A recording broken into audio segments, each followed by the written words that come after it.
Nimasaki! Tony, Swedish Karl Malone, FlowReal. What's the deal? What's the deal, man? How's it going? Really good. How you doing? Man, amazing, dude. Always. Yeah. Yes. I see it in your eyes. Ah, the lights. The light. The heat, man. The heat's getting spicy.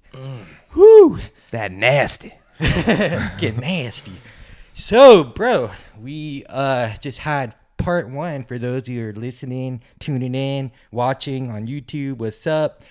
You gave your journey, your story. It was pretty intense, man. And we're still not even like halfway through, but we ended up with the journey towards Poland to meet Wim Hof. You saw his Vice documentary, and there was like an opportunity to die in the cold. You're almost planning your suicide. Yep, that's exactly it. And I was with a bunch of people when I was watching it, and as soon as it was done, I just went and booked the ticket for it immediately. By it, I mean as soon as that Vice documentary was done, I just went ahead and booked it, paid for the flight. My business was running and doing pretty well, but I really wasn't even focused on the money that was coming in because I didn't think I'd be alive to spend it later. So I didn't mind what I was spending my money on at that time.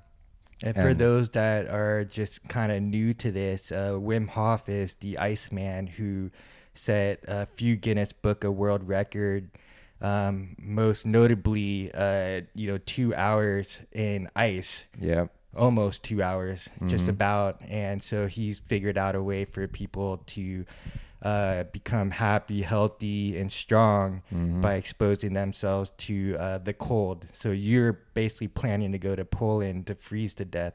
Yep. I was, as soon as I watched it, I said, oh man, this fucking sucks. There is no way I can do this. I don't know what these people are doing, but I've lived in California my whole life.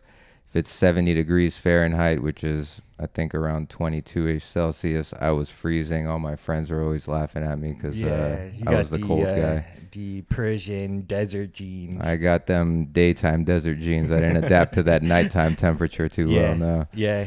So before we actually get into that, we were getting into in part one of that podcast, the last one that we did. You were basically describing your time in jail, and can you go a little more deeper into what that experience was like? Because you had mentioned because of the type of crime that you committed, they rated you as like 9 out of the 10, jokingly the Richter scale, being in California. But it's hot, guys. Yeah. Feeling the heat from the lights. But can you go more into details of like what that was like being around people that were convicted of murder, sharing a jail cell with them? No doubt.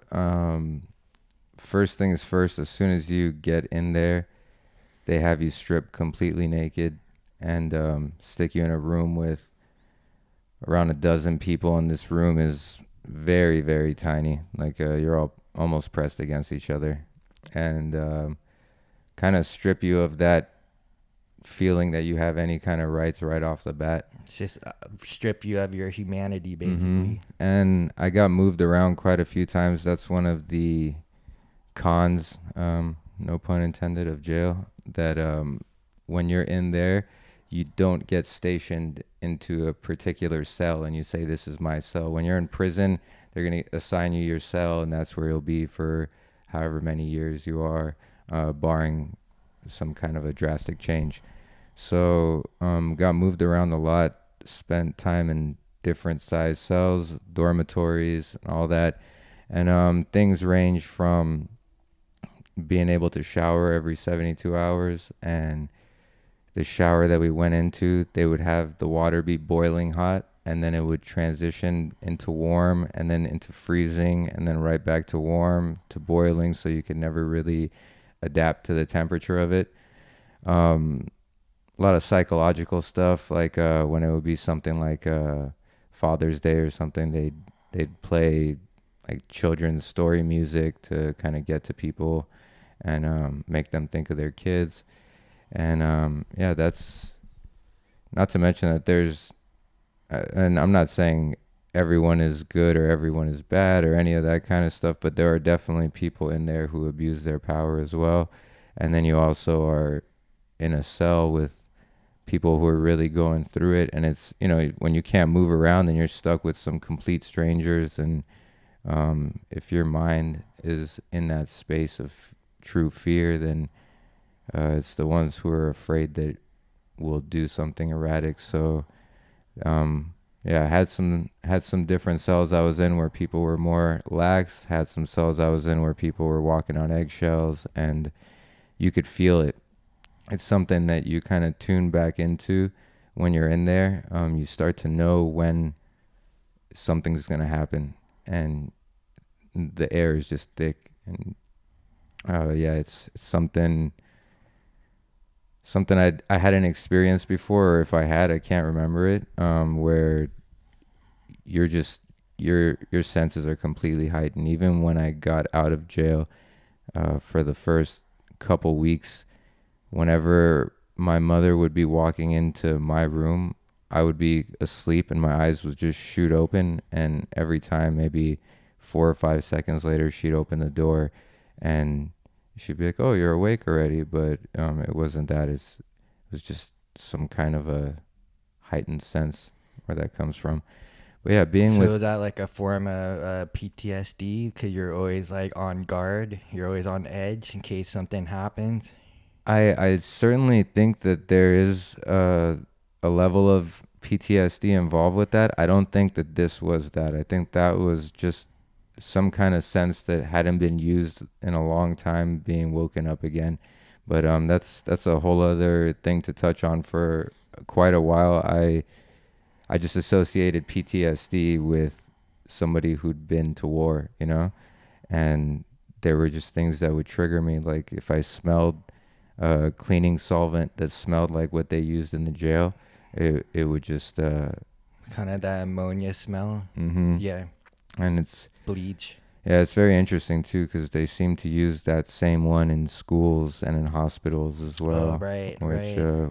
why, I'm not so sure, but yeah, I've smelled that smell quite a few times. And yeah, there was a while where I was just in complete denial about the PTSD that came from that. And one of the really messed up things about being in jail is you at least have your dreams, you know? So you're in there, but when you go to sleep, you're dreaming about being in a field or being with your friends or being with your family.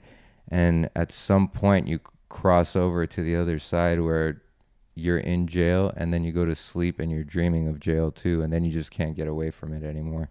And I remember when I first got out, now I was out, but I was dreaming of jail. And I still remember the last dream I had that had any kind of jail affiliated with it. I was walking in a completely empty street in Los Angeles, and I looked to my right, and they have the people set up serving our trays of food, the chow line they call it, and it was just integrated into the street. And I was just thinking, what the hell? Why is this here? And that was it. That was the last time I had any kind of dream of that. And after that, it was back to dreaming about the outside world. And yeah, when you're around people who are facing heavy time and don't know what's going to happen, and a lot of these people know that there's a lot of incriminating evidence against them, it's rough, you know? People are going through it. Being in a cell on its own is enough to get to people. Now, having that added stress of the guards messing with you, having that added stress of not knowing what's going to happen to you, that added stress of a new person may come into that cell and completely shift the dynamic of what's going on in there. It becomes really hectic for people, and I've met some really kind, loving people in there, and very supportive people, because a lot of people just realize, hey man, we're all dealing with this right now, and we can make this worse on each other, or we could make the best out of what it can be. Obviously met those also who were just radiating in a particular kind of energy that wasn't beneficial to anyone around them, you know? Were you aware of this kind of vibe or energy before you gone to jail? Or were you aware of sort of, you know, where you get like a bad feeling, a hair stand up on your skin and that kind of thing? Or, you know, you just kind of instantly know that this person's pretty benign or like really laid back, or this person may like do something to you, or There, that feeling exists, and I'd felt it before, but not on this magnitude. In there, it was, I'm telling you, it was hard to swallow even. You'd get up and you can just feel that something was happening, and you can feel that thickness in the air build as it was drawing closer to the time that something was going to happen as well. And yeah, that was something that I took with me from there, and I've used it in my life since then. And yeah, call it intuition or whatever you want to call it. It's a very valuable tool to have in there. what were the forces that you were talking about last time in our prior conversation? Being in jail, that there were some forces that may have like kept you from danger, or So when you're in LA County Jail, you basically have to choose a group that you're going to affiliate with while you're in there. And it's either Southsiders, which are Mexican gang members. There's Paisas, which are like Mexican immigrants who don't really speak much English. Others. And then you have the whites and the blacks, and that's what they call it, and I'm going to call it by that name as well. And they have rules amongst that.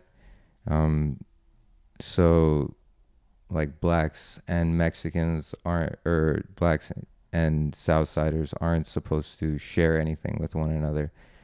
And when I was in there, initially people would say, "Oh, who are you with?" And I'd say, "I'm with nobody. I'm an other," you know? And then I ended up in a cell with 2 black people and 2 Mexicans and me, and we all just really got along, and no one could see in ourselves, so we were sharing food with each other and really trying to make the best of what we could for one another. And then me and one of the Mexican guys got transferred to another jail, and they had us in a big room with, I'd say, about 50-ish people of all race. And he said, "Hey, you want to play dominoes with me?" So I started playing with them, and then he said, "You know, you run with us now." And I said, "What do you mean?" He said, "Everybody here has seen you playing with me and this. You have to run with the Southsiders now, because if you don't, you're going to get fucked up by the Southsiders. You're going to get fucked up by every group that's in here, because flip-flopping, as they call it, is the worst thing you can do, you know?" So that's the path I went down from there. And going back to the forces, like there was a time when we had triple bunks, and I was in the middle one, and there was a black guy beneath me, and there's I believe he was Filipino guy on the top bunk, and he was running with the blacks as well. You can choose to do that if you'd want. And I had ordered some food from the store, which is once a week. They have a list of stuff you can order food from. I had these little summer sausages, and this black dude was a really cool guy, like really good guy, and he was younger too, and I was young as well at that time, so we kind of got along, and we just, since it was a dorm of over 100 people, we just made sure it wasn't anything obvious, you know? And he saw these summer sausages, and he said, "Oh man, I wish I could have some of that. That looks so good." So I took it when everybody was around, and I put it under his mat for him. And then I just, at some point, told him, "Hey, man, check under your mat." And I just kept walking. And it was there. He saw it. He grabbed it. He looked back at me and smiled, and like, "Cool, man." And so he had a picture cut out from a magazine of a girl, and he slid that under my mat as like a gift back, you know? So I put it on the top of my bunk, which would be basically the bottom of the top bunk, you know?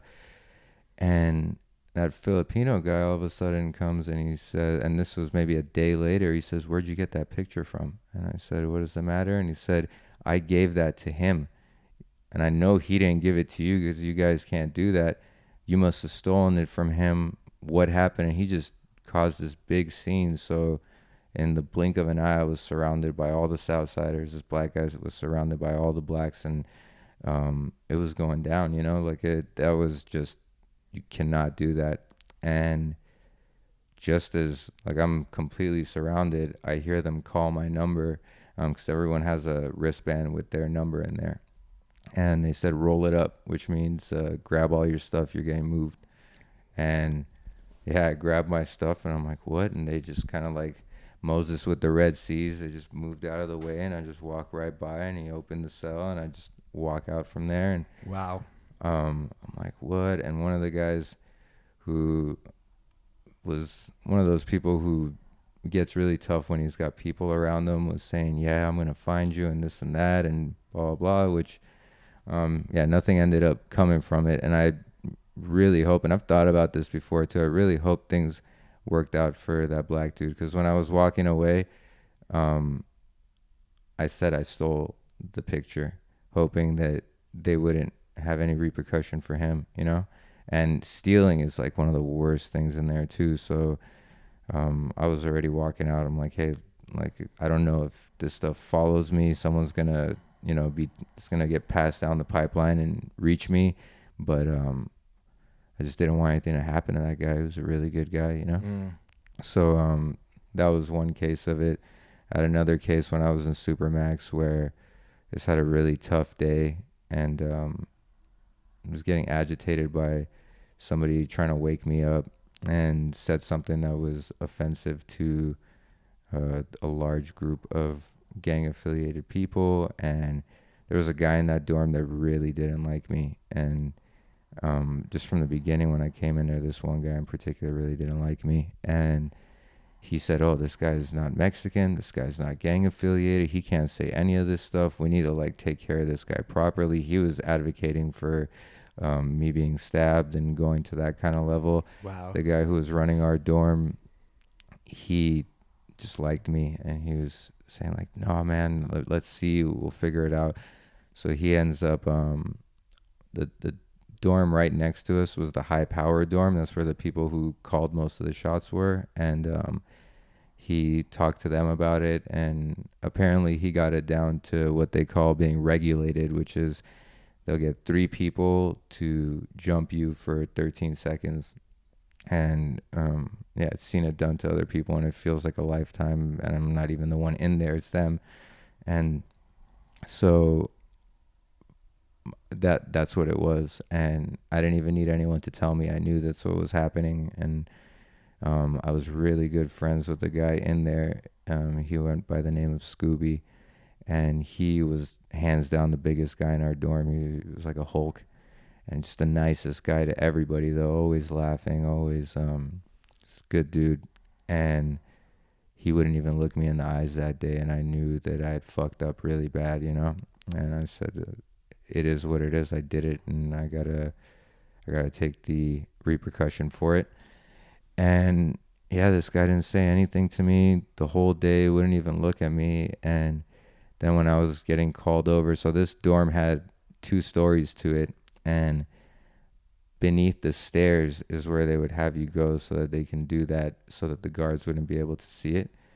And they called me over there, and as I got up to walk over there, Scooby, who was the nicest guy, always laughing, always smiling, just went full on Bruce Banner Hulk mode and like lost it and said, "If you guys want to do something to someone, you do it to me." And he just starts pounding his chest like a gorilla and losing it. And everybody's like, "Holy shit, like this guy's never been anything like this." And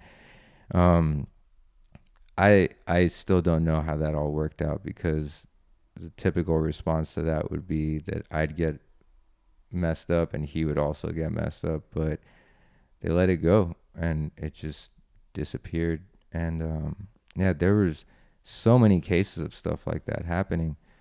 And yeah, it was one of those things where I just sat back and accepted that something was going on. There was some form of protection that this scrawny, non-gang affiliated just dude was somehow floating through all this stuff with murderers and high-level crime criminals, you know? And also from that, I just realized that this really wasn't what I wanted in my life. I realized that I'm responsible for my own actions. And I also realized that the people that I surround myself with are going to give me the input that shifts my reality. You know, it's going to create that feedback loop of what life is for me. And this crime happening, all this stuff, my mind would never go to that kind of place. But when my first girlfriend and I separated, she started hanging out with people who were troublemakers. And I felt that I had to win her back. And I said, oh, if a troublemaker is what she wants, then I'll be the best troublemaker, you know? And I started hanging out with those people that she was hanging out with. And everybody said, oh, don't put yourself around these people. They're big time trouble. And those became my good friends, you know? And that became my feedback loop. And it became, oh, if somebody says something to you, you have to do something about it. You can't let that go. You this, you that, you know, which ultimately turned me into someone who is very easily manipulated because of my own ego. You know, if you're going to sit there and have a knee-jerk reaction to anything anyone says or what people tell you you are, you're not, you're not really living for yourself at that point. You're just a reactionary being that gets guided through your life according to what triggers you. And that was one of the things that I realized coming out of there. Not that I came out of there and felt completely clear-headed. I'm not sure if we spoke about it on the previous podcast, but I got out of jail when I was 21 and was on probation until I was 25 and was manically depressed. And one of the things that I left out and I spoke to you about was I left out the worst day of my life on the first podcast. So once I was kind of shaking off the cobwebs of this situation and accepting, I was beating myself up constantly that I've shamed my family and they expected this from me and I'm not that. And then my best friend, my cousin, whose name was also Nima, we called him Little Nima, and I was Big Nima growing up. Loved that dude, one of the kindest souls I'd ever been around. He ended up dying in a motorcycle accident at the age of 20. And I was with a friend of mine at his house, and he gets a call and then just drops to his knees and just looks up to the sky and just starts crying. And I said, what? He said, Little Nima's dead. And I said, no, man, he's not dead. There's no way. And he said, he got in a motorcycle accident. They said he's dead. And we drove to where it was. And the whole time I was just in complete denial to an extent that I'd convinced my buddy that this was all wrong, you know, that he probably hurt himself and the person who called him was exaggerating. And I got there and just saw his body laying there and tried to run to him, and the police just bear hugged me, and the guy said, I'm not going to let you see this, man, because I told him that's my cousin, leave me alone. And he said, no, I'm not going to let you see this, man. You can't see this. And so I just went and sat on the grass in front of someone's house, and I was in complete shock. And then my mom calls me and she says, hey, I heard Little Nima got in an accident. And I was just completely, you know, just gone. And I said, yeah. And she said, what hospital is he at? And as soon as she said that, I just lost it. Like, I just said, please don't make me say this. Please don't make me say it. And she said, what? Just tell me what hospital he's at. And I like shrieked out of me. And I just said, he's dead. And she gasped, and I just hung up the phone and just started crying. And then I was more depressed then than I'd ever been in my life. When that happened, it was just, what's the point of any of this stuff, you know? If you're going to go like that, one of the kindest people I've ever been around, and that's how it goes, what do I deserve in this life at that point, you know? And that's something I just wanted to add into there, because felt if I was going to share my truth, then I should share the darkest moment of my life. His funeral, all that stuff. He had over 1,000 people at his funeral. Wow. Yeah, and he was 20 years old, you know? So loved. So loved and so loving, and that's why he got love back from people. And yeah, love that dude. Love that dude, and yeah, wanted to make sure that was shared. Yeah, so that was the darkest day of your life, and That was the darkest, and that transitioned into when my father ended up nearly dying, and when I met my my ex-girlfriend there, and that whole experience, finding out that she was with her, she was still seeing her ex-boyfriend, and that's when Wim Hof came along. And you pretty much are just done with living at this point. I was done with living at that point, and then one of my buddies also signed up to go to Poland as well when I did. He said, like, damn, you just want to do stuff and you do it, and that's awesome, and I want to do it too. And in my mind, I'm just thinking, like, dude, I know what I want to do there. Like, why do you want to come to that, you know? Yeah.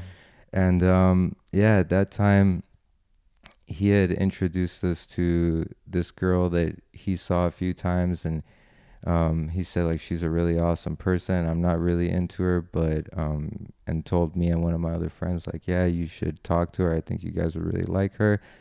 And yeah, her and I started speaking, and I really did like her, and she was awesome and just a great person. And her and I kind of started seeing each other, and I told her, yeah, I don't want to have anything serious, and I feel as if I was trying to protect myself because I'd felt like I wasn't good enough or something like that, where I was somehow being cheated on by these people that I've been with, so I felt like I'm not going to put myself out there like that anymore. But yeah, we were seeing each other for a few weeks, and then my buddy found out about it, and he got really upset about the whole thing, and we were saying, like, even though he suggests that you two meet. Yeah, absolutely. And from that, I spoke to her, and she said, oh yeah, I really like you, and I want to continue where we're going with this and see what it ends up being. And then all of a sudden she disappeared and started dating him again. So it was funny because I was going through these like roller coasters of emotion, and then this girl kind of became like this foundation, this thing that made me like, hey, life is not that bad. And at that point in my life, I was very much looking externally to find that satisfaction in my life, and she had brought it to me. And then when this whole thing happened and she started dating him again, and then when we were going to Poland, my buddy and I were standing in front of my house, and they're kissing each other goodbye, and I'm just standing there looking at that, and I just said, man, fuck this, you know, fuck all this, just get me over there and let's get this going, you know. So yeah, just to backtrack like a month, I was just spending money frivolously. So That's a great word, frivolous. yeah, so frivolous. And so money frivolous yeah, spender. I was a frivolous spender for a while. And so I saw this thing on Tony Robbins. He had like an Unleash the Power Within seminar coming up, and I went to that. So I was just like, why not? I was kind of amped about getting to Poland, and I was counting the days. It was feeling way longer than I wanted it to. I wanted the day to come already.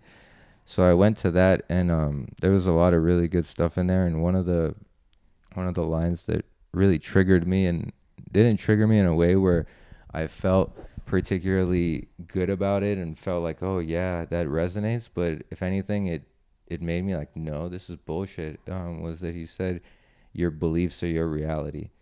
And it really just got that voice going in my head, and I was saying, oh, what the fuck? Like, what do you mean? Reality is reality, not my beliefs. And that stuck with me, and it was something that I pondered on for a while, and that's definitely snowballed deeper into my own understandings of life.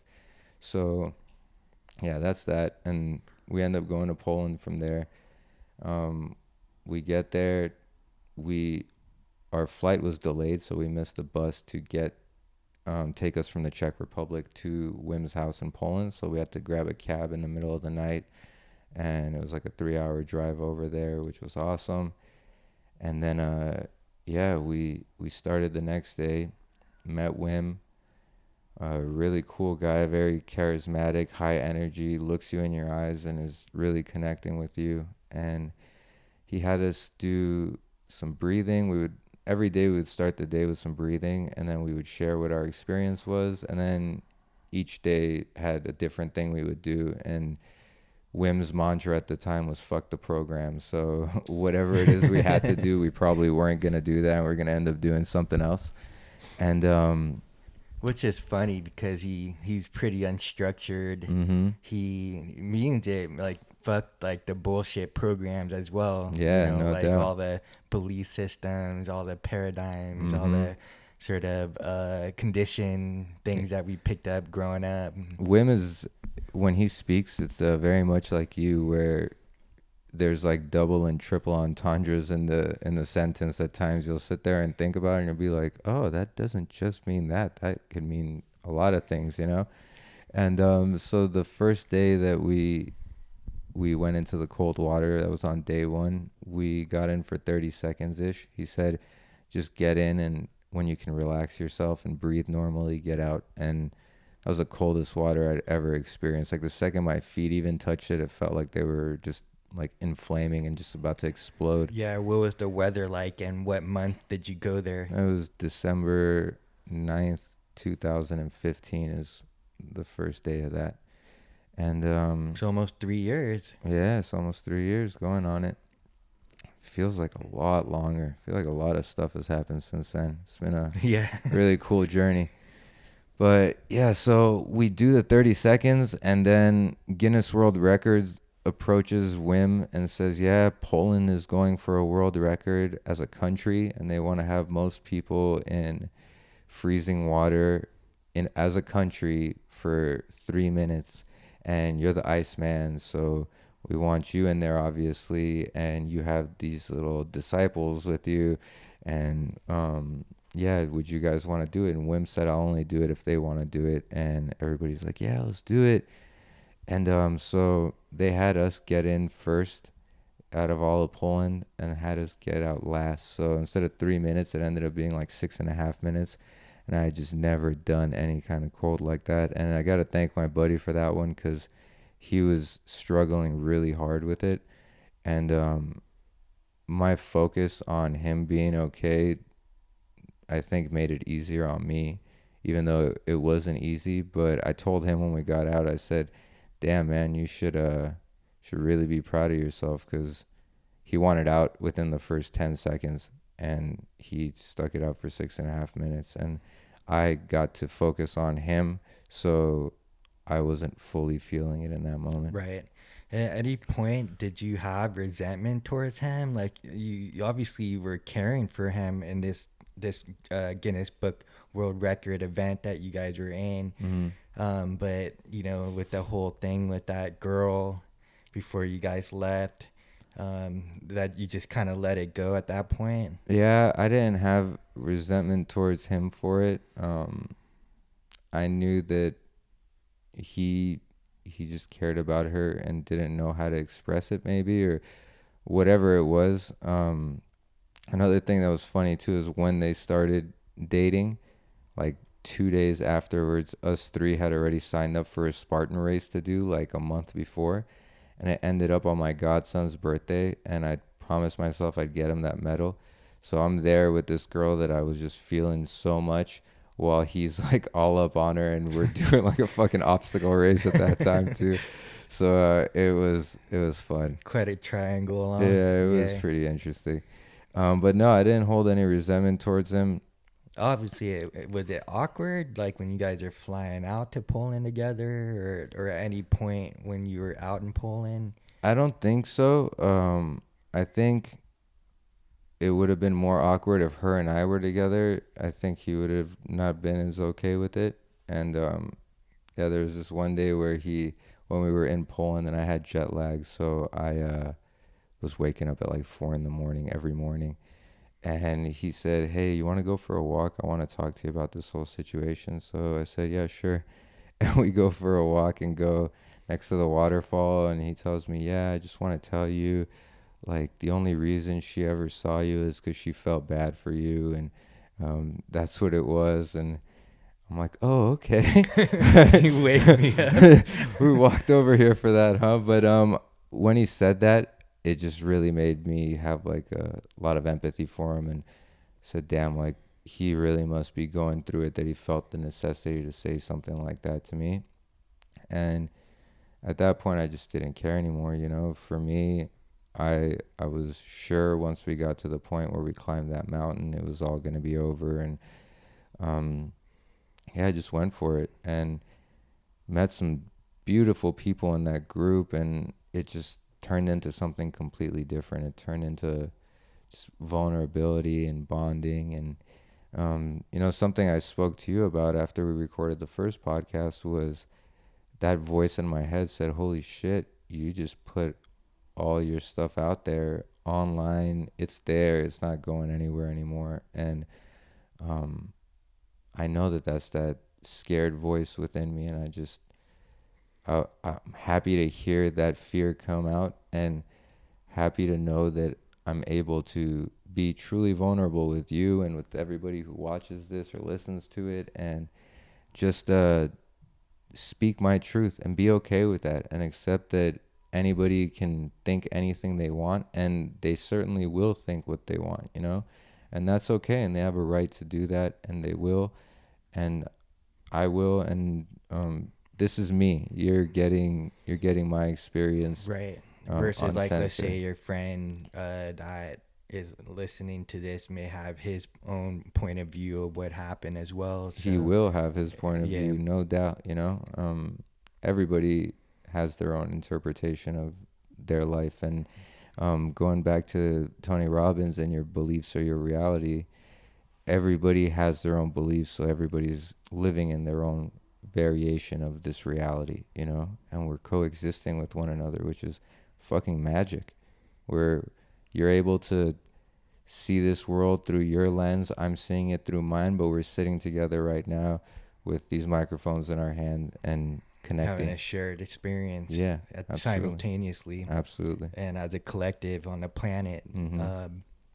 So you're in Poland, you are, meeting these amazing people, you're all becoming vulnerable. What's prompting this experience with all each other, with this vulnerability? Does Wim bring something to that? Like, how is that happening? I don't know what triggered the vulnerability in people. I know that my buddy Christian was the first domino that fell for me, because I shared my experience, and how my father was ill, and how I was just really worried about him, and how I shared the Wim Hof method with him and saw some positive effects. And then Christian was in the Danish Special Forces, big dude. He ends up coming up to me after that, and he says, and this guy has like that look, you know, that like he'll just break you down with his eyes look. And he's hilarious, by the way. I love Christian. Fucking love that guy too, Got man. a chance to chat with him. I don't think I've ever met him in person, but I look forward to it. You got to hear him say, "What the fuck?" It's the best. He goes, "What the fuck?" I know. What We've had these conversations. He's hilarious. So he came up to me after I shared my experience with my dad, and he said, "You know, I have two boys, and something along the lines of I would be very proud if they ended up being something like you." And that was just like, you know, that was just such a beautiful thing to say, and that opened me up on another level after that. And yeah, so we were going through these experiences with Wim, standing barefoot in the snow and being in there for 15 minutes and having the snow melt around us and doing all this kind of stuff, or I should say ice. It was the grass was frozen over. There wasn't snow when we did that. But then I believe it was a day after we climbed the mountain. When we climbed the mountain, it was minus 12 degrees Celsius at the top, and we're wearing shorts and some shoes, and really cool footage of it too, where you just see frost everywhere. And it was really powerful. So that's Mount Snetzka. Mount Sneska, yeah. And that was an amazing experience, very empowering. You And guys are just in shorts, no just in t-shirt, shorts, no no nothing. jacket. Yeah, just feeling it. And I believe it was the day after that we did a 1 hour breathing session, and something happened there. Something very powerful happened, and I didn't know how to explain it. There's 21 of us in the house, and Wim's cameraman Peter, who's a good friend of mine as well, snapped me out of it, and I was just crying, and I couldn't think. Like, that voice was shut off, and he said something to me along the lines of, like, you're the last one here, and I didn't want to leave you alone, something like that. And everyone had walked to this hotel where we would have our food, and it was about a mile away. And I just put my shoes on, and I just remember I was crying, going, just getting this shoe on, and couldn't think, and didn't know what was going on, and Just bawling. And yeah, someone put their arm on my arm on their shoulder and kind of almost dragged me there, and I could just feel like everything drawing towards me, like the wind, just looking at everything. It was like it was coming in my direction. I couldn't even think like, wow, this is beautiful or anything. It was just, Then I get to the restaurant, and at the bottom of the hotel, and I make eye contact with one of the ladies who's in our group, and she just starts crying. And then I go up to another person and, like, look at them, and they start crying. And then I go up to my buddy and look at him, and he starts crying, and we just hug each other and tell each other we love each other. Oh, actually, he told me he loved me. I couldn't even speak still. And then I look over at Wim, and Wim's just, like, locked in on my eyes, looking like he knew something happened. And finally, when my analytical mind starts turning back on, I just looked at Wim and I said, "What did you do to me, man? What happened? What was that?" And he just wouldn't even answer me. He wouldn't say, "You got to figure it out on your own," or anything. He just would look at me when I'd say it, and he wouldn't answer. And then, yeah, I was just saying, I was just vibrating. There was no I. It was just vibration, though. And I don't know what happened. And yeah, then the day after or so, we end up leaving, and that's when Wim pulled me aside and said, "Yeah, fuck the cold, just keep doing the breathing." And then he told me about the mountain and said, we went up it one way, there's a million ways to get up it, go up other ways as well, you know. And yeah, it was something special. I knew something transformative had happened, and something died. Like, a part of me did die there. It was a part of me that didn't serve me anymore, you know? And all I knew is when I got back, I just wanted to live, and that I didn't care if people told me I was wrong and that this isn't the way to live. And another thing to point out is that Wim wore the same clothes for like 4 days, and starting to smell too. And I was, in my mind, I'm like, what the fuck, Wim? Like, why is this guy wearing this? Why hasn't he changed? Doesn't he care about what we're thinking? Doesn't he care about what he looks like? Doesn't he care? And then it just hit me, no, he doesn't. Like, I'm the one who's caring. I'm the one who's stressing myself out. He's just living his life. And that was like a really big thing for me too, you know? That was a leading by example moment. That was the being the change you want to see in the world moment, of him just being himself, and lessons being learned by me and other people just from observing a person comfortable in their own skin, you know? I thought that was very powerful. Yeah, he was just being the manimal that he is, a Neanderthal. That's why we love him so much. You know, he's so charismatic and hilarious, and just like really doesn't give a flying fuck. You know, it's like who he is, and he's such a simple man, a minimal man. and all he cares about is just bringing like peace, love, and happiness and strength to the planet, Mm-hmm. and health. So, so you have this profound experience. Mm-hmm. You you end up going back to California, and then what happens? So before I had left, when I was at that initial Tony Robbins workshop, they were marketing another workshop that they had called the Business Mastery Workshop, and that thing was like $10,000 for a 3-day thing in Florida that you had to get your own hotel and figure out your own food and all this stuff. And like I said, I didn't even think I'd make it there. So spending the 10 grand didn't matter to me. I had hired a friend to work with me who really had no fear of being fired because she was my friend, and um, didn't care at all about the business. Like, and it just went from highly productive, doing really well, to just like hemorrhaging money out. And I signed up for that thing. Everyone I was with said, "Oh, that's a ripoff. Don't do it. He's just got you all amped right now, and you're gonna get over there, and it's gonna you just waste $10,000, you know." And Which does happen, but it does, in yeah. this specific case for you, it was worth it.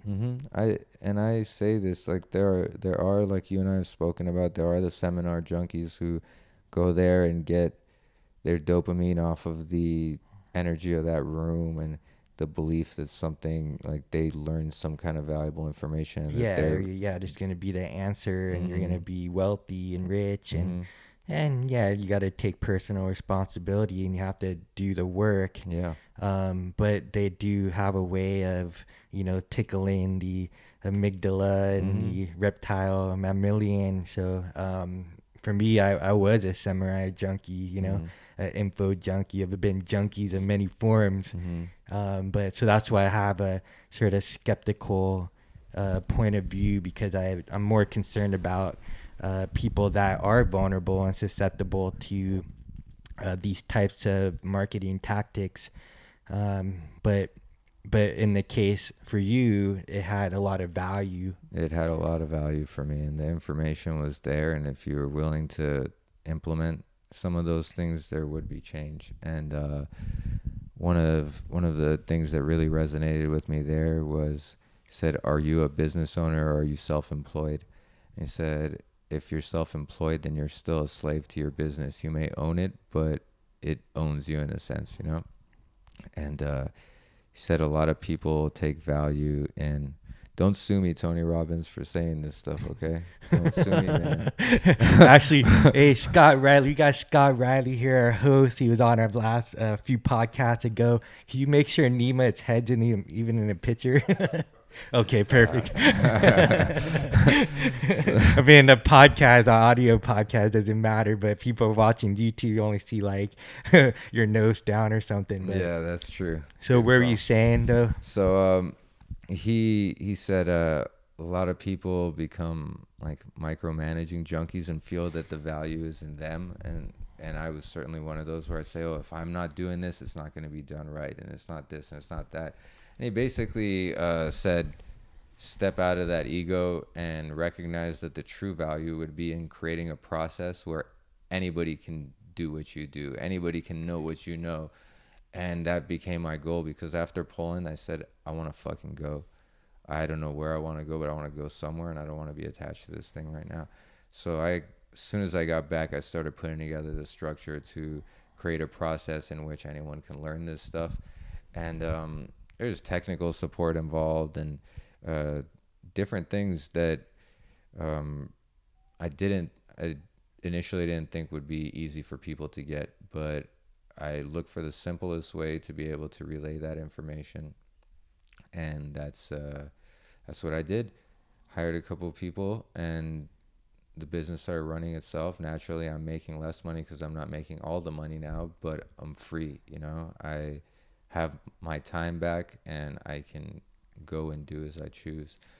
And so I end up traveling, going to one of the first things that I wanted to do was go to the Grand Canyon, and Can we back up? So that business that you have is an internet yeah, based it's an business, online business. online business. Mhm. Okay. Yeah, so yeah, I end up talking to someone who tells me that there's this hike you can do in the Grand Canyon, and there's a lot of insight that can come from it, but you have to do it alone. And I didn't really even ask much more. I just wanted to do it. And so I end up going to the Grand Canyon. It's my first time there, and it was 114 degrees, and I didn't eat anything. I had 3 bottles of water, and I just went, and there was no signs for the first 10 miles of it. Well, there were signs at the top of the canyon that said basically don't do what I was about to do because you definitely will die. And You did your own version of Into the Wild. yeah, I went for it, and I'm not condoning this for anybody else. That was my path, and that's what I wanted, and I wanted to surrender myself to the wild and see what would happen. And Similar to Wim Hof. mhm, Like he's had many times where he's like dove into nature and dove into the belief that you can't, and shown himself that he could. And that was one of the ways that I wanted to go. I wanted to go put myself into that place and see what happens. And it was about 20 miles. I didn't know it initially, and the first 11 miles there were no signs. And it was June 4th 2016. I remember that because there was no moon. So, and I didn't bring like a flashlight or anything. I just had my cell phone, so I tucked it into my waist pointing forward. And it was actually really cool because it was like a pit of darkness, like complete darkness. The stars were beautiful, but there was no moonlight to illuminate the canyons.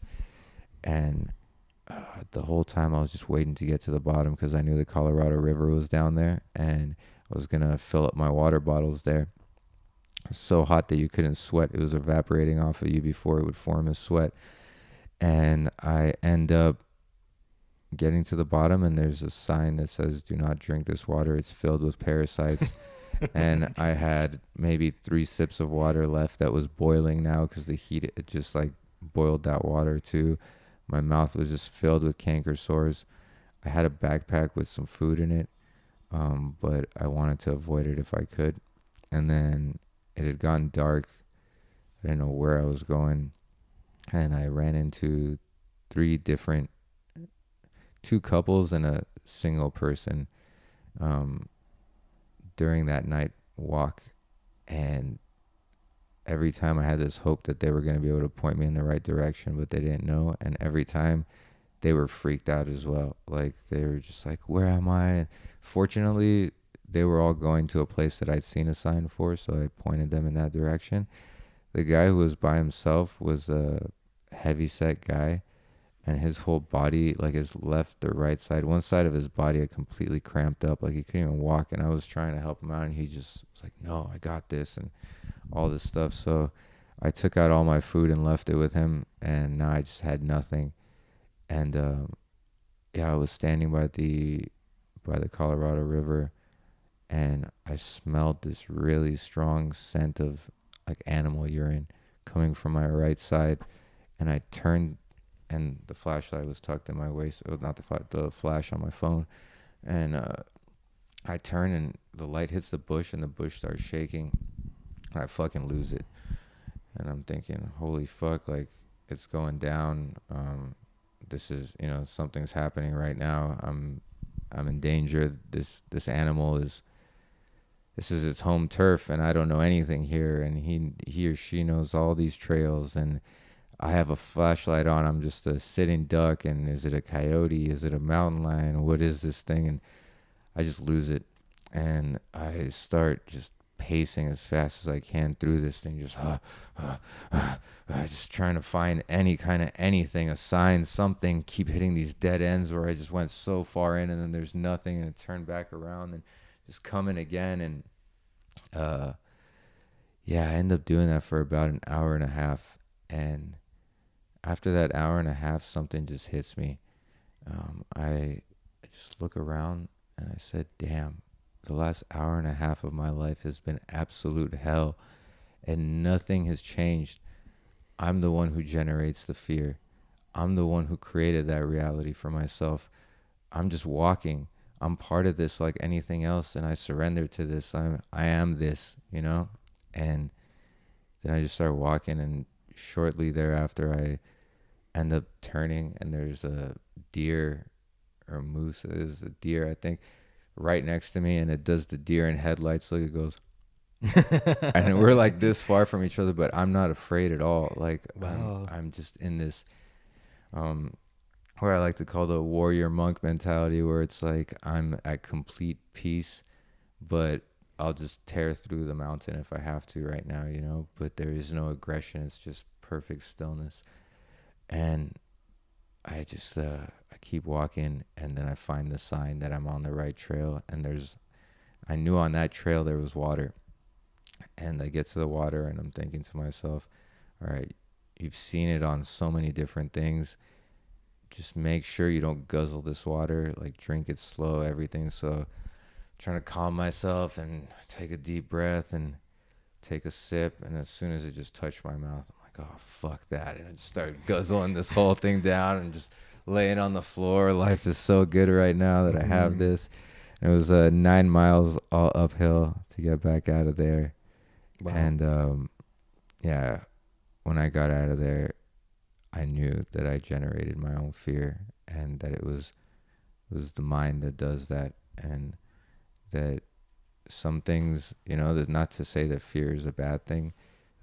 It keeps us alive, and it also gets that voice talking so that you can kind of see where your subconscious is, you know. And that's why I'm a big advocate for facing your fears and getting out of your comfort zone and finding the comfort within the discomfort, because those are the kind of things where you really get to see what the deep-rooted voice is thinking about you and what you're made of and what it is, you know. So that kind of became a game in my life that I play to this day, where when I notice something and I notice that that voice is trying to negotiate me out of something, and I know that it's something that can serve me, I do it anyway. And I think that's a very powerful tool of the Wim Hof method, as well as a lot of people when they're getting into that cold water, there's a million thoughts going through their head and a million excuses why not to do it and all that. And then when they do it, they're kind of reaffirming that that voice doesn't have to make all the choices for them, you know, that there's something listening to that can say no to that. And I think that's very powerful. Yeah, absolutely. There's a point of, like you said, that there's a reason for fear, and it's for protection, survival, and to also be cautious. Because you're not saying, like, you know, toss fear out, has no more use. It's just more or less like, what are the things that are bringing to a belief system that needs to be faced, right? That's causing anxiety, depression, you know, anger, whatever it is, and to maybe understand yourself, get feedback. So back to like the art of interpretation, you know, you're getting faced with some form of resistance in a form of a feeling or emotion. And so what I've learned, and as you and I have discussed with, you know, other friends, is knowing how to distinguish or create a distinction of when to say, you know, this is safe to continue, or not safe. It's okay to say no, you know, but maybe as we're naive and we're trying to figure things out, and that's what experience is throughout life, and wisdom is, you know, over time you start to say, okay, I'm gonna push myself because, you know, this is my world, my reality, and I'm gonna take myself to the extreme, which I think you felt called to do that, you know. But I don't think you're saying that other people need to follow that same pathway. Nope. My experience is just that. It's my experience, and everybody has their own experience they get to have. what I'm a big advocate for and what I'm working towards with the art of interpretation or with Come Unify is to give people the awareness of certain, say, unwritten rules of reality, you know? And if they can gain the awareness of it, then they can make a conscious choice in the matter. And from there, what they choose to do is completely up to them. And if it's them living the same exact life they're living now, awesome, you know? I just think if I was on a ship, I would rather have sails to be able to navigate myself than to be at the mercy of the current, you know? So I think that awareness can give you the sails to be able to manipulate your direction some more.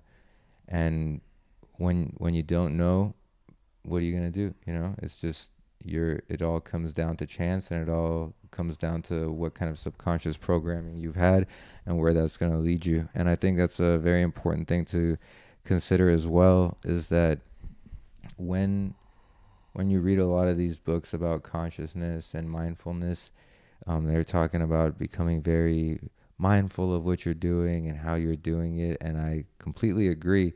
But I think if you want that lasting change, you want that consciousness and that mindfulness, that awareness to be able to make a conscious choice, but you want to use that conscious choice to reprogram your subconscious, because your subconscious is really the thing that's running the show, you know, that 95% of what we're doing is subconsciously done. So if you realize, hey, this thing that I do subconsciously doesn't serve me in this moment of my life, and how do you know if something doesn't serve you?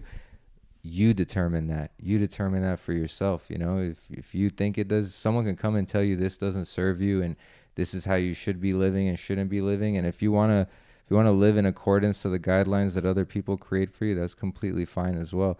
But listen to your heart sometimes, and give yourself that power, because we're very powerful beings. And with that reprogramming of the subconscious, you'll see lasting change. So say I'm always eating junk food, right? If I'm not aware of it, I'm going to continue doing it, and that's what it's going to be. Now, if I become aware of it, I can make the choice every time I go to get junk food to decide to either, you know, negatively enforce myself, so I attach that kind of a feeling to it. I can make sure to stop myself and start eating more whole foods or whatever you want to substitute it with. And repetition is one of the easiest ways to reprogram your subconscious, you know? So after you do that for a certain amount of time, junk food's just not going to be the first thought that comes to mind, you know? Scott is a perfect example of that, you know? He rewired himself, and even when I see him eat what he wouldn't consider to be the best meal that he's having, it's still way healthier than most people, you know? So yeah, consciousness, mindfulness, great tools. I think if you want a lasting change, it's very powerful to use that mindfulness to begin reprogramming that subconscious. Yeah. So subconscious, or those that are listening, like, how would you describe it? Or I would say subconscious and conscious fall into a category of things that can manipulate you. And by manipulate, I don't mean it has to be something that is manipulate. Doesn't have to be a bad thing, you know. There may be, like you're manipulating clay per yeah, se. sure, there may be a slight buzzing sound from the pipes that you and I don't hear, and it's creating some kind of tension in my back, and I'm like kind of like tensing from it because I don't like it, and I'm not even aware that that's happening, but it's manipulating my physiology in that moment, right? So that would be something more subconscious. So this is like back to like input, output. So there's Totally. some things that our bodies are doing right now that we don't even are aware of it. Yeah. But underlying there could be, like, let's say, Wi-Fi signals and satellite and solar flares and you know underlying noises that we're just tuned out right now. Yeah, or think about like when you watch a scary movie and like the scene starts building and it's this violin just and it's coming up like that. If you replace that with like I don't know, some children's tune playing in that moment, you're not going to get that same tension. You know, they're building that tension. They're increasing that frequency of the music to get you tensed up, you know, and Right. you're subconsciously preparing for something, you know? So I'd say that awareness is required for something to be conscious.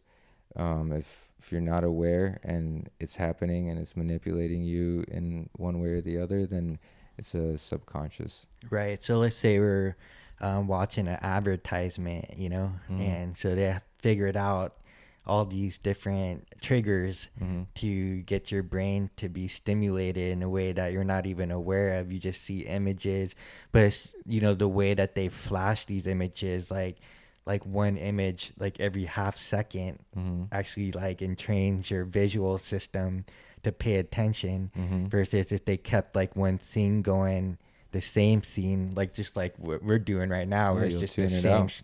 you tune it out, right? So there's got to be other ways to like grab that attention, and if you're not aware of it, you're subjected to it, Yeah. including their messages that they're putting out. So this is what was studied through like the Nazis per se. They understood like marketing and propaganda, and that's how you know, big movements occur.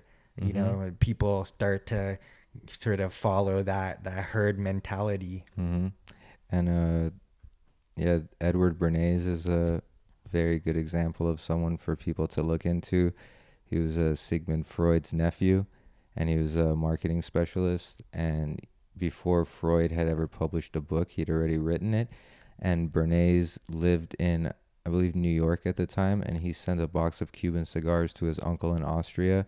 And in return, his uncle sent him his book, so he learned about the psychology of man and implemented it with marketing. So instead of what they used to do, where they'd say, hey, this vacuum cleaner, it has an extra long cord, it has 4 adaptable parts that you could put on the front, the bag is twice the size of a normal bag, and they would tell you what this can do for you and what it has to offer. He incorporated that mentality, or that understanding of the human mentality that Freud had jotted down. And instead of trying to tell you what this could do for you, he began trying to tell you, and not trying, he was doing it. He was telling people what they will be if they have this product. So instead of a logical understanding of why someone should buy this, it became an emotional understanding of why somebody should buy this or have this, you know? And there's quite a few studies on it, and there's a book called Oversubscribed where they say people don't buy what they need, they buy what they want.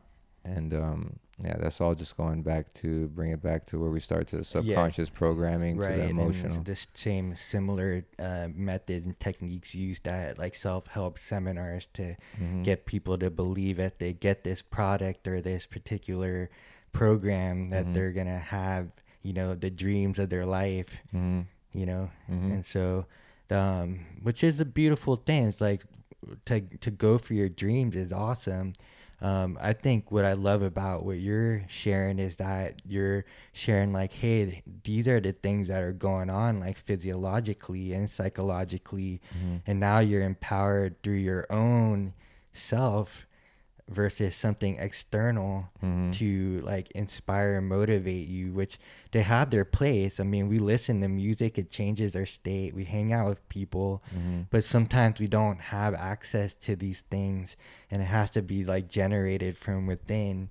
And that's where, you know, in my own experience, where the subconscious, I'm able to change my old patterns and habits and be a different person per se. I'm actually moving towards the things that I want to do and not relying on sort of external factors to drive me. And one of the very powerful things about what you do and what I do in regards to traveling and connecting with different people is you'll have people who talk about say, psychedelic experiences and how that could stimulate neuroplasticity.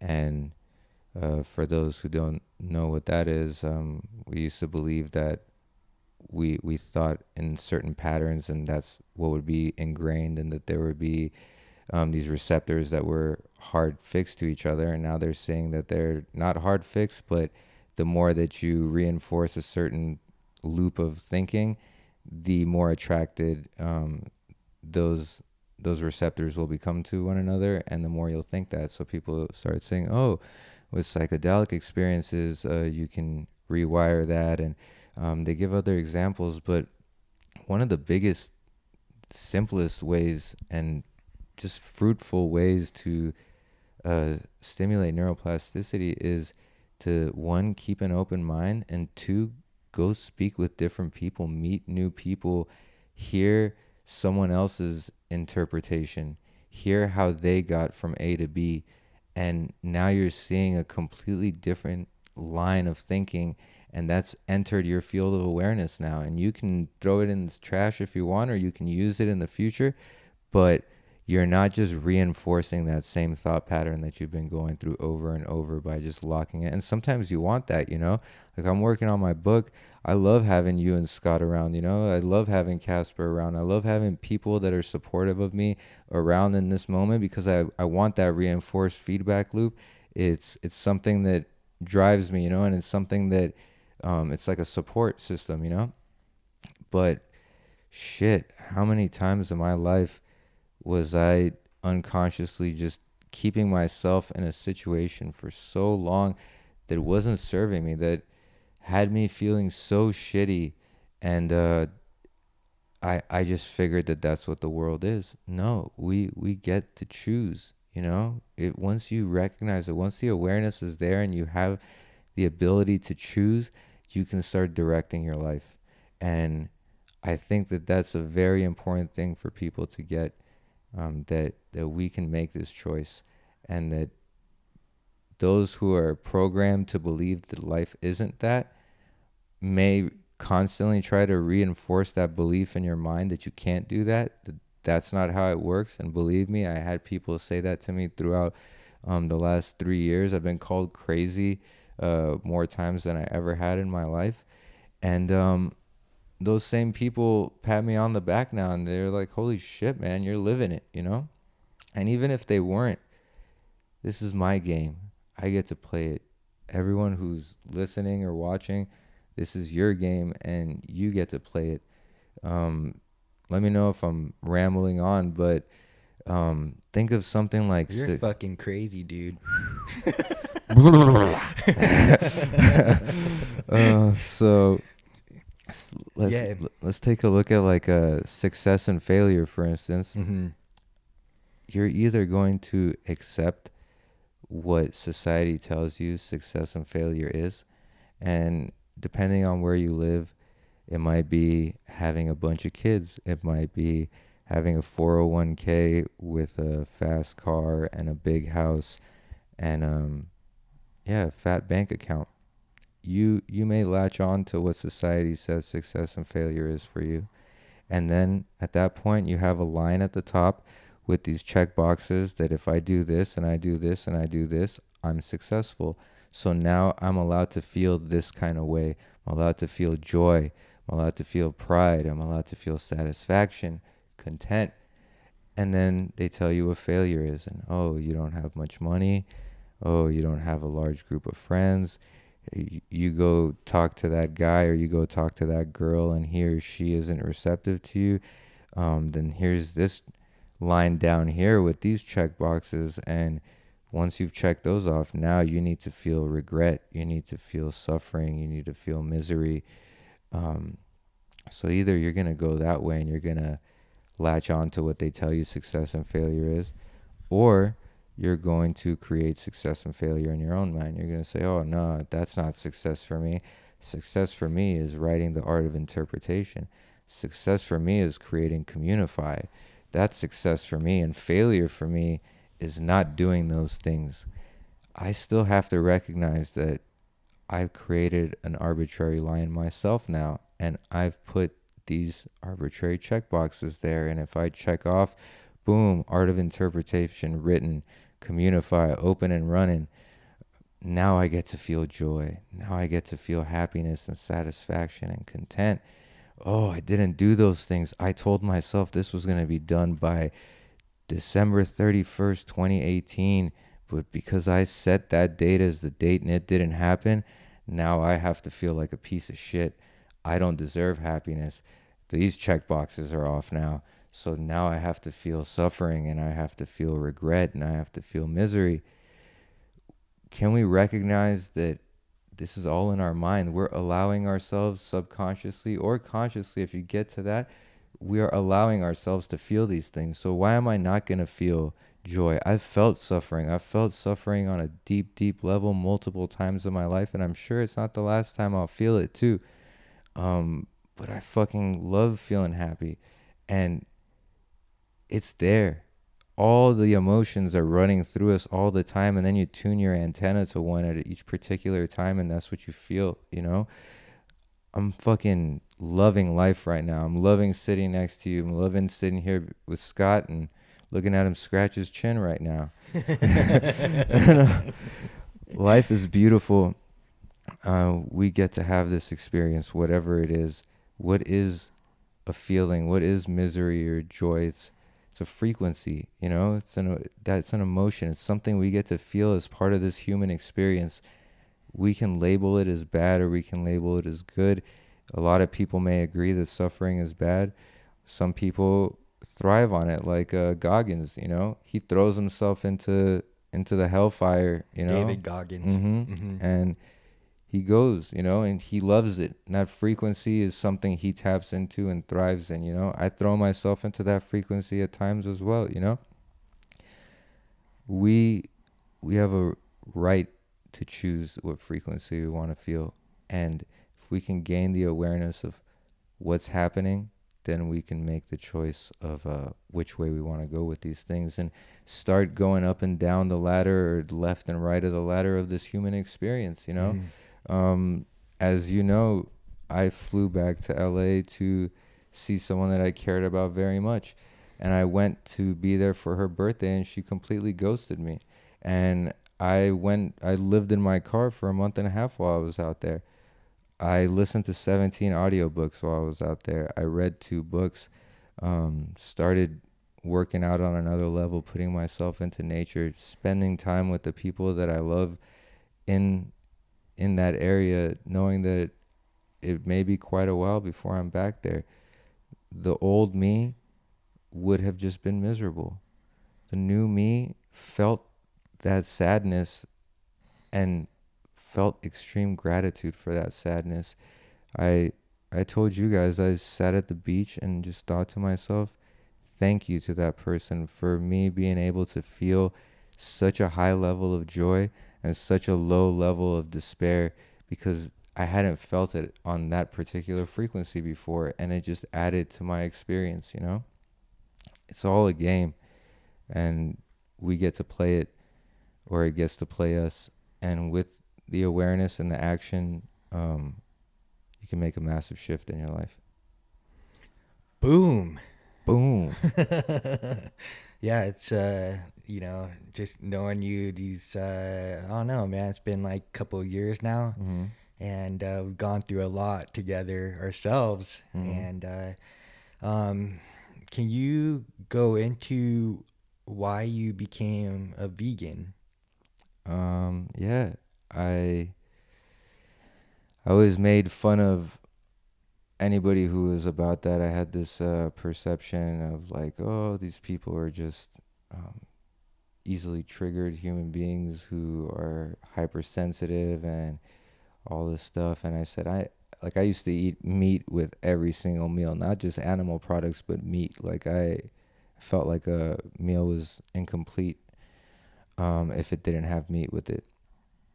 And I always felt like I know what happens to these animals. I already know. I choose to eat meat. And then I started playing this game with myself where I would look at certain things that I was conditioned to do without really thinking about it. and I would pull it out of my life for a month and then reintroduce it and decide what I wanted to do at that point. And when I was in Thailand, I don't know why it just resonated all of a sudden that, hey, we mass breed these things and give them this shitty life just so that we can eat them. I'm from Los Angeles, you know. People lose their shit if the window is, even if a dog's in the car and the window's cracked, people start breaking the fucking window of the car, right? So the puppy's not too hot. But we're completely cool with these things just being shackled up and living in their own shit and all that. And I said, you know what? I need to go a month. I need to go a month and see where this goes. And it was really hard for me. During that time, maybe 4 or 5 days into it, I ended up seeing a documentary on YouTube called Lucent. And that was a really powerful documentary for me, because most of these like vegan documentaries are showing you the slaughtering and all this stuff, and that's what I was ready for. But this one took a very different approach that really resonated with me. It first, for the first 5 or 10 minutes, is showing you these pigs that are living in an animal sanctuary, and it's showing you how like they grab straw and they make nests and they sleep on nests because they don't want to be dirty. And I'm like, what? I was always taught that these things are the most filthy, vile things on the planet, you know. They never shit near where they eat or sleep. They always keep it away. And the main thing was their eyes. Like, they just had this look of joy and satisfaction, and just like a puppy, you know.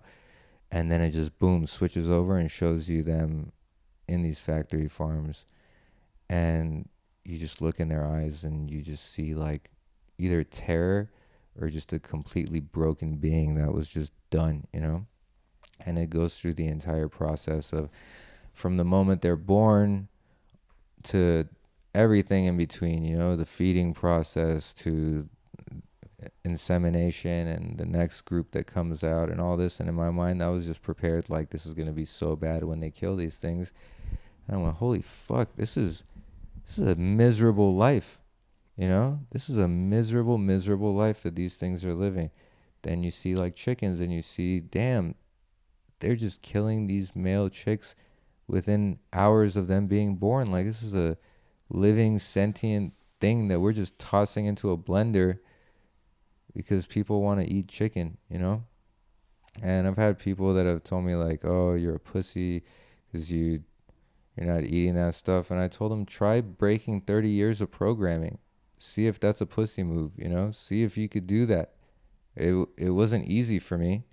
But when I saw that stuff, I felt compelled to act, you know. And here's one thing I'd really like to point out for anybody who's also eating plant-based and against that stuff, and they're hearing this and they're like, yeah, fuck yeah, preach on.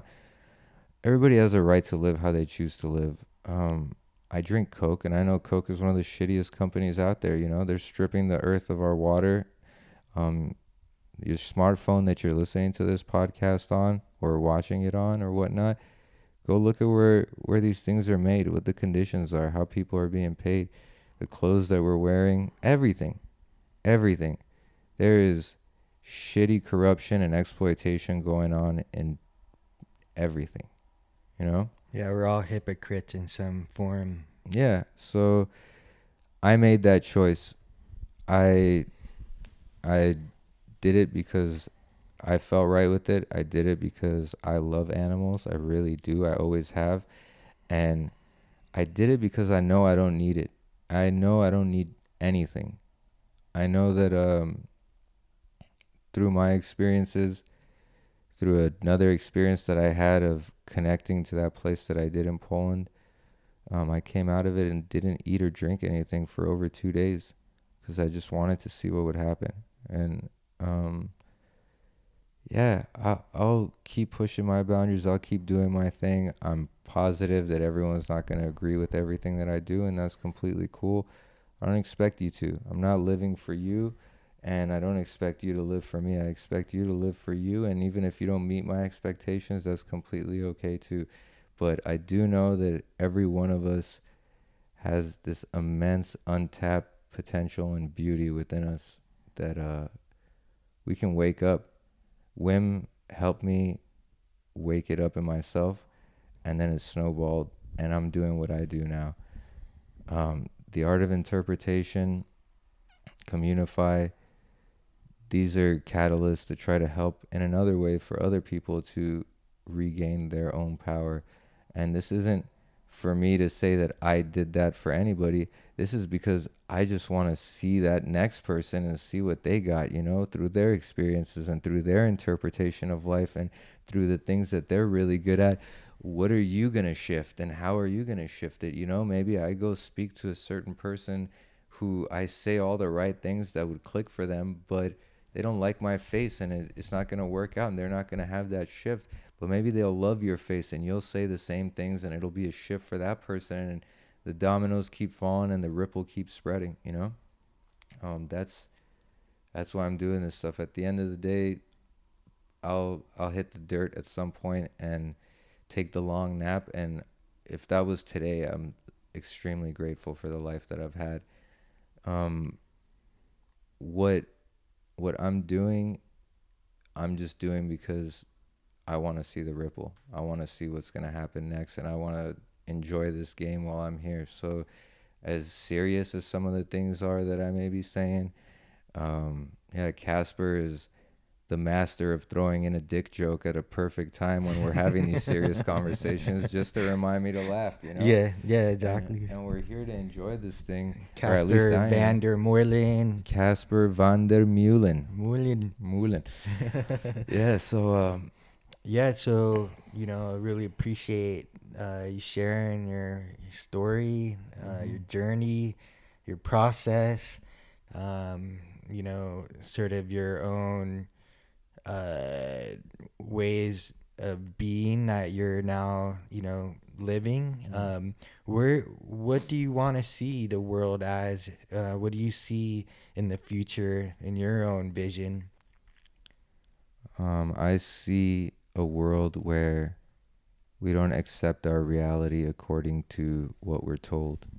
A world where we put ourselves out there and we experience it for ourselves. A world where we collaborate with one another. And if somebody tells you that someone of Greek descent is an asshole like yourself, I get to spend time with you and see that that's not the case with you, at least, you know. I have a good friend of mine who said that we've reached the point we have due to competition, and I believe competition is a part of what's led to the evolution of technology and man as a whole. But I believe the overwhelming percentage of our evolution has come through collaboration. So I'd love to see people step into their own shoes. I'd love to see people nurture their own emotional intelligence and not just their intellectual intelligence, and to offer that to the children as well. These kids out there have way less layers put on them through living life and being told what it is and what it's not. There's a lot less to have to dig down through to get to the root of what we are. And that's one of the things that we will put a big focus on with Come Unify, as well as making sure that the children are taken care of. And you totally know where I'm coming from. We could sit with some kids and just have the best time, and just like that little girl when we were at the restaurant yesterday, just locking eyes with us and just connecting in that moment. Little baby. Yeah, little baby girl. Baby girl, yep. Yeah, I see the sparkle in her eyes, and you know, the thing about protection of the youth, you know, because they're very impressionable. They got that neuroplasticity at full brunt, and they also are very naive, right? So I want to be able, like you, to give them the ability to have a critical mind as well as an open mind, because you know, the information, including the stuff that we're saying, I want them to question us. Everything. You know, and like that's who I have respect for, people who are humble enough to say like, hey, this worked for me, this is my experience, this is my perception, my interpretation, and this is what enabled me to reach this level of where I'm at in the game. Mm-hmm. And let me just share you my experience, let me share you these stories, and then you can take that and do what you will. You can question me, we can have debates about stuff, we can have discussions. I want kids to be able to have that like forum where they can discuss things, look at multiple facets of ways of seeing the same thing, Mm-hmm. and also to choose on their own. Like, I want to do that or I don't want to do that. That resonates with me, it doesn't. Whereas, where we were growing up, we kind of had to like, the whole thing about respect. I believe in respect, but also I think that adults should respect young children as well. Mm-hmm. I mean, I almost feel, and we haven't even tapped into the whole esoteric side of things, Mm-hmm. which, we can argue that these babies and children are much closer to the source than we are. I mean, we're knocking at death's door at any point, but being born, we're further away from being born into this world than those kids are. So, they see things in a very fresh way. They have that sparkle, that twinkle in the eye that wasn't sort of shut down through, living a hard life, And so you've had a very unique experience of being incarcerated yourself. So I think that's where you have that compassion for animals that are living that way. Like, here's an animal has a right to live on the planet, and you're putting them in a fucking box where they can't even move, Mm-hmm. just basically just the size of their bodies. Mm-hmm. And so they never get to experience the beauty of the sun and the wind, and, Mm-hmm. eat like fresh food and grass, and maybe play with their fellow like other animals, Mm-hmm. And so, but back to what we were saying, I think that, the kids, the children in all of us, we're not, chronologically kids anymore, but I think, the joke is like most adults are just, grown up babies, Mm-hmm. right? Mm-hmm.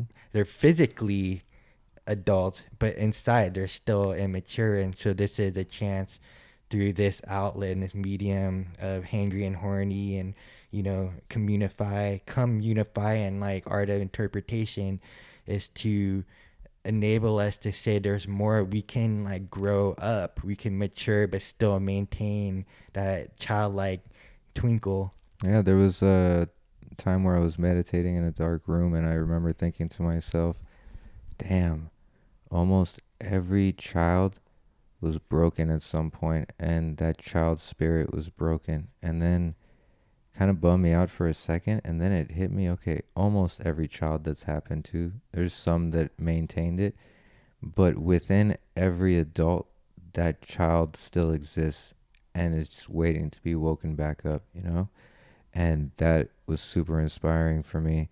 And back to the kids, I'm not looking to remove all trauma from a child's life or to take away from their experience, but to give them the tools to be able to navigate their emotion through it, to recognize the power of their interpretation of every experience. Somebody gets punched in the face and hits the ground, gets back up and thinks to themselves, oh man, I'm such a weak person because I just let that happen to me, and their life's going to go in one direction. Other person, same exact thing happens to them, and they get up and say, damn, I can take a hit like that and get right back up. I'm a beast. And the same experience leads to a completely different interpretation, a different energy attached to the experience, a meaning attached to that experience, and catapults them in a completely different direction, And when you were saying we're closer to death's door, you corrected that and said we're further from being born. I didn't expect, there's some people in your life that you're like, they might not be there when I get older. I didn't expect my cousin to die. I didn't see that coming. We have this belief that we're going to live to be 90, 100, 80, whatever the number is that you've put in your head. You don't know that. You absolutely have no clue how long you're going to live. For all you know, you've lived 99% of your full lifespan while you're listening or watching this right now. What are you going to do? Are you going to sit here and keep these same cycles going through your life? And if you are, that's completely cool and that's what you're doing. But if you want to live in that illusion that you're going to make it to 100, then go for it. But not many people do. And a lot of people spend a lot of their life manipulating what they're doing to just make it to that 100 instead of living to that 65, you know?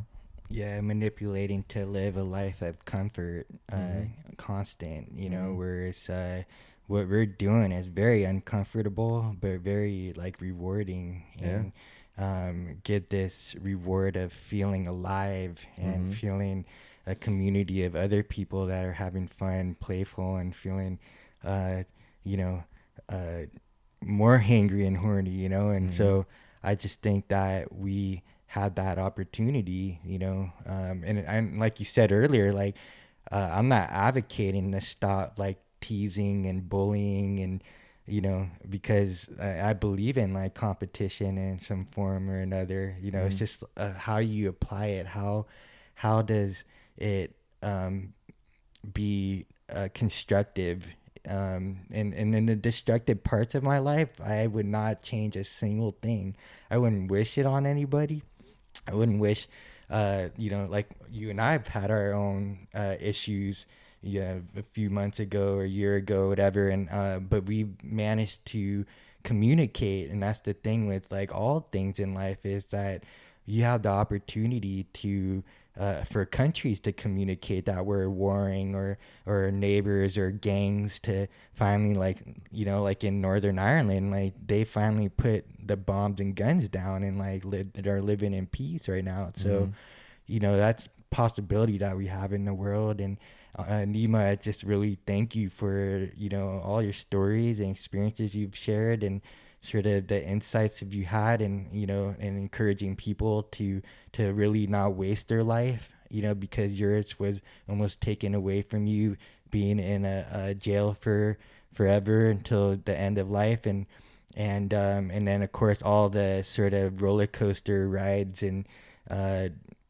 just hard sufferings, and you know, things that just didn't go your way. You still managed to find a way to continue to play the game, and to do it with a lot of like joy and passion and fun, and compassion, empathy. So thank you again, brother, for coming on to the show. Thanks for having me, and thanks for doing what you're doing, man. I know from what I'm working on, from what Scott's working on, everyone who wants to create something, we have to fight that inner dragon, you know, and that dragon of doubt, and can I really do this, and will people listen, and when I do this. And it's beautiful that both of you put yourself out there like that.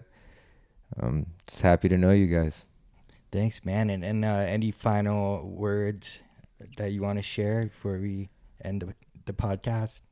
Final words that I would want to share. Yeah, I'm gonna go back to what you were saying. Communication is massive, you know. If you can learn to speak up for yourself and communicate honestly, then you can get it a little bit closer to someone understanding your interpretation, and you can get on the same page with each other. Otherwise, if we're not going to communicate properly, we're never going to know what the other person's thinking. We're constantly going to have media sources telling us what other people are thinking of us and what we're thinking of them, and create that narrative for us. Let's step out of this box and come give each other a hug, look each other in the eyes, and realize we all are unique, but we all have so much in common too. Boom. Boom. Shakalaka.